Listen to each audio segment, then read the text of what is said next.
दोस्तों, मेरा नाम राशिद ज़हीर है और आप देख रहे हैं मेरा न्यूज़ चैनल जिसका नाम है न्यूज़ 9 टीवी। नितिन गडकरी का जब नाम आता है तो आपके दिमाग में, मेरे दिमाग में वो हाईवेज आते हैं जो वो बना चुके हैं। और भारतीय जनता पार्टी और मोदी जी की शायद ये मजबूरी हो कि जब अपनी उपलब्धियां बताते हैं तो नितिन गडकरी के उन हाईवे का जिक्र करना ज़रूरी हो जाता है। उनका एक बहुत दिलचस्प बयान आया है, न्यूज़ 24 ने उसको छापा, आपकी स्क्रीन पर लगाता हूं। लिखते हैं कि घोड़ों को नहीं मिल रही है घास और गधे खा रहे हैं च्यवनप्राश, समझने वाले को इशारा काफ़ी है। क्या मकसद हो सकता है? नितिन गडकरी को जिस तरह से साइड लाइन किया जा रहा है कि खाली नितिन गडकरी हैं, मैं आपको पूरे देश का भ्रमण कराना चाहता हूं कि लोकतंत्र सिर्फ देश में खतरे में नहीं है, पार्टियों का लोकतंत्र भी खत्म है। विपक्ष पर सिर्फ आरोप लगाने का काम नहीं करती है भारतीय जनता पार्टी, अपनी भारतीय जनता पार्टी के अंदर जो बड़े बड़े नेता हैं उनको भी साइड लाइन में करने का काम किया गया है। नितिन गडकरी का वो वीडियो आपने देखा जब प्रधानमंत्री जी नमस्ते करके गुजर रहे हैं, उन्होंने चेहरा दूसरी तरफ कर लिया।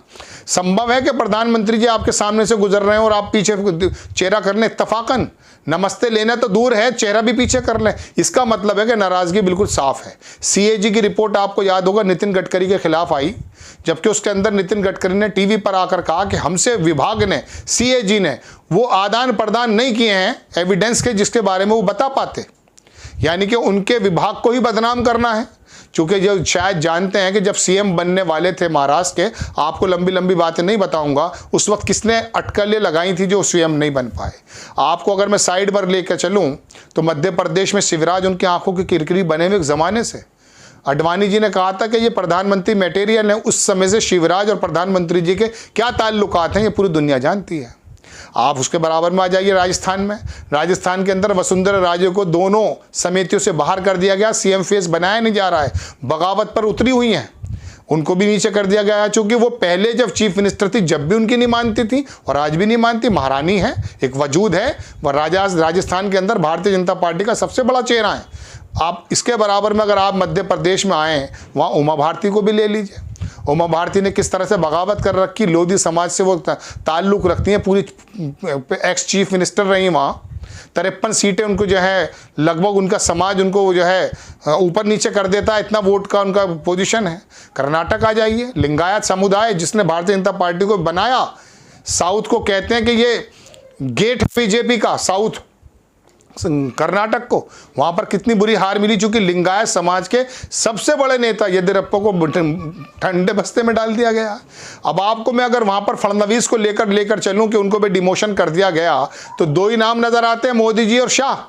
तो पता ये चला भारतीय जनता पार्टी के अंदर भी अगर सर उठाने वाला कोई नेता है, राजनाथ जी को तो छोड़ दीजिए, अडवाणी जी को छोड़ दीजिए और मुरली मनोहर जोशी को छोड़ दीजिए, इन लोगों को तो बर्फ में लगा ही दिया गया है। लेकिन बाकी तमाम लोग जो आज के टाइम में काम कर रहे हैं उनके साथ क्या हाल है आपको मालूम है? क्या लोकतंत्र के लिए बेहतर है कि तमाम ताकतों को इकट्ठा करके एक आदमी के हाथ में दे दी जाए? अब ये इंडिया का नाम बदला जा रहा है दर्शकों, जैसे कि कयास लगाए जा रहे हैं। लेकिन एक बात बताइए, 18 सितंबर मैं अलग से एपिसोड बनाऊंगा इसका, लेकिन 18 सितंबर 2023 एक ऐसी तारीख रकम होने वाली है कि 1950 जब हमारा संविधान निर्माता बना रहे थे ना, 18 सितंबर की बात है वो। अगर ये इंडिया का नाम हटा दिया जाता है तो क्या मकसद है? आप करना क्या चाहते हैं?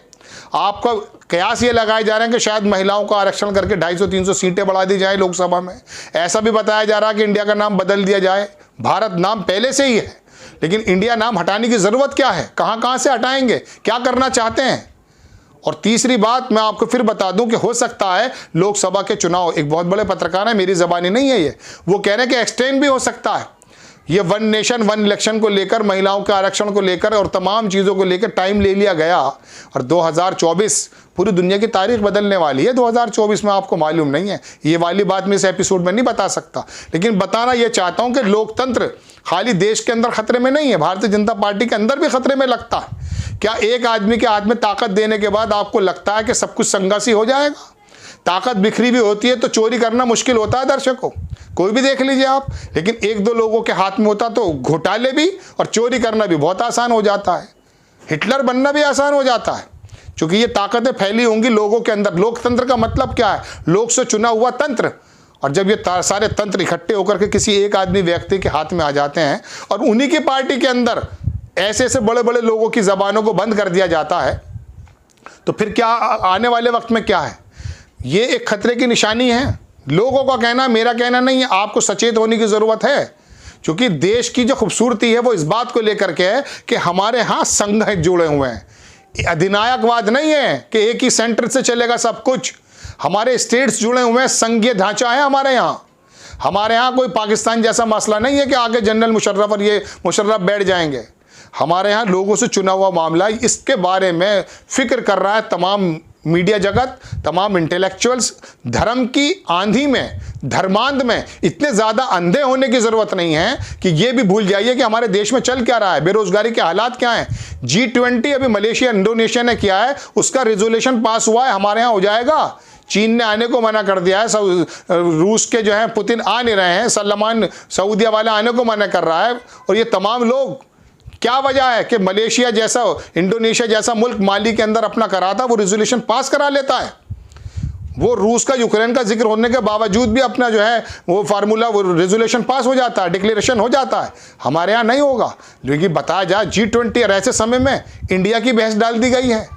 दर्शकों, ये तमाम चीज़ें, खबरें बहुत सारी इकट्ठी हैं, लेकिन मैं इकट्ठी करके कम शब्दों में आपको बताने की कोशिश कर रहा हूं कि यदि हमारी ताकतें, यदि हमारा तंत्र इकट्ठा होकर के किसी एक पर्टिकुलर व्यक्ति या दो पर्टिकुलर व्यक्तियों के हाथ में जाता है, ये खतरे की निशानी है। लोगों का ऐसा कहना है।